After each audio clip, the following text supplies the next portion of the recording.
tells our stories, experiences, and it is a medium that people use to speak about their problems. I am Palesa, Marobela, and African music to me is about African pride.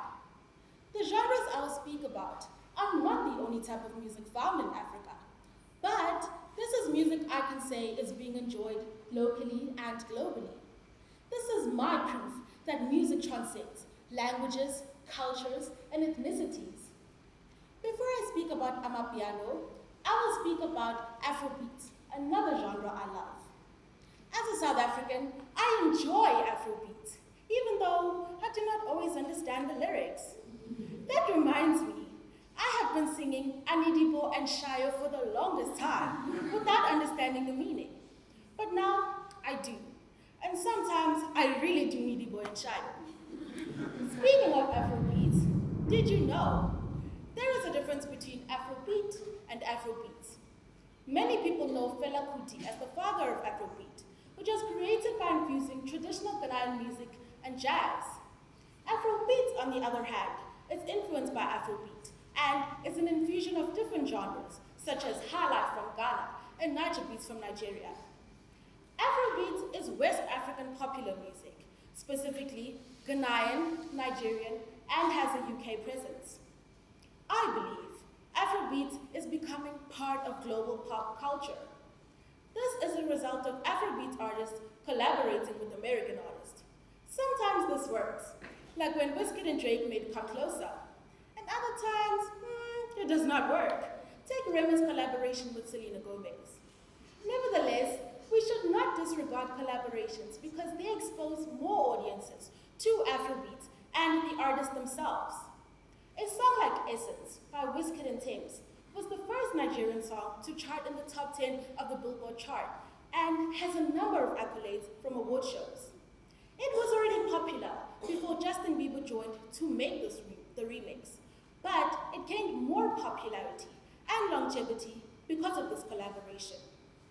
Newer to the global scene is Amapiano, a homegrown South African genre which has become largely popular due to social media. Social media has a big presence and influence on music. It is now easy for a song to become a hit overnight. That is a major driving force to Amapiano gaining popularity locally and globally.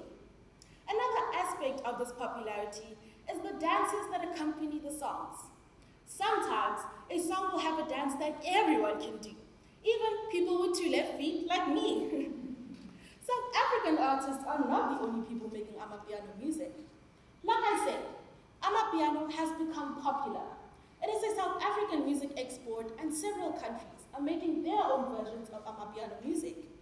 There is no problem with that. However, the problem is that Amapiano is a trend right now, and how it is introduced to the rest of the world should be done the right way. This should be from South African artists who are the creators of this genre, before artists from other regions do it on their behalf. Music consumption from the general public is fickle. We consume what is hot, and when it is no longer being played everywhere, we abandon it. Take, for instance, Umlando and Kautempela. These songs had South Africa dancing and singing along to them not long ago, but they have completely fizzled out. Amapiano might be a trend right now globally, however, it should have longevity locally. When a local artist makes a hit song, oftentimes they venture out to other countries to gain more success before they are established at home. Sadly, this is because there is a lack of local support for our music. In South Africa, artists usually perform at clubs and festivals. I think there is nothing wrong with that. However, I also think they should be performing or headlining at stadiums. But unfortunately, they do not have the fan base or the local support to do that. This shines a light on the problem that when an international artist comes here, we will pay virtually any amount to see them perform. For instance, people paid a lot of money to see Beyonce perform at Global Citizen at FNB Stadium. Fair enough, that is Beyonce, but our local artists can't even fill up Ellis Park Stadium. What artists need is support. We as the general public must support our artists. Amapiano is moving at a rapid pace thanks to social media. But it will not last very long if we do not support it. It has the potential to grow even more locally.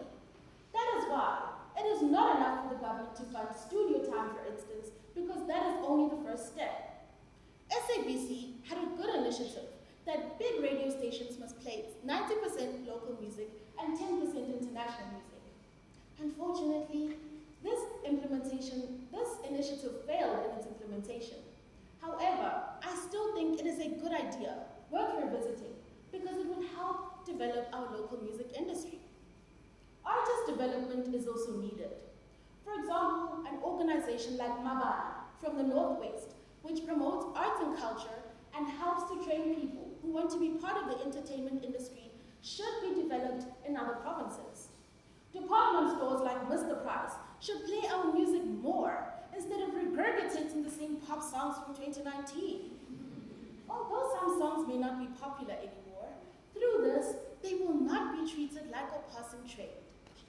DJ Maporisa once said, Amapiano is a community movement. That is why sometimes a song can have up to 5 artists on it. Sure, that is excessive.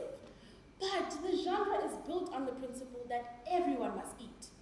That is why, when Georgia Smith released an Amapiano song with no South African features, some local artists were a bit bothered.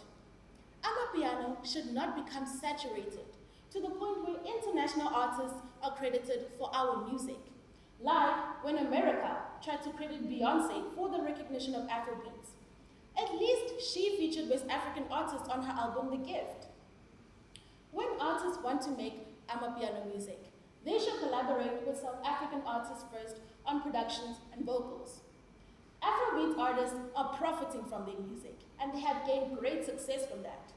For instance, usually when American artists make Afrobeat songs, they collaborate with Afrobeat artists from West Africa.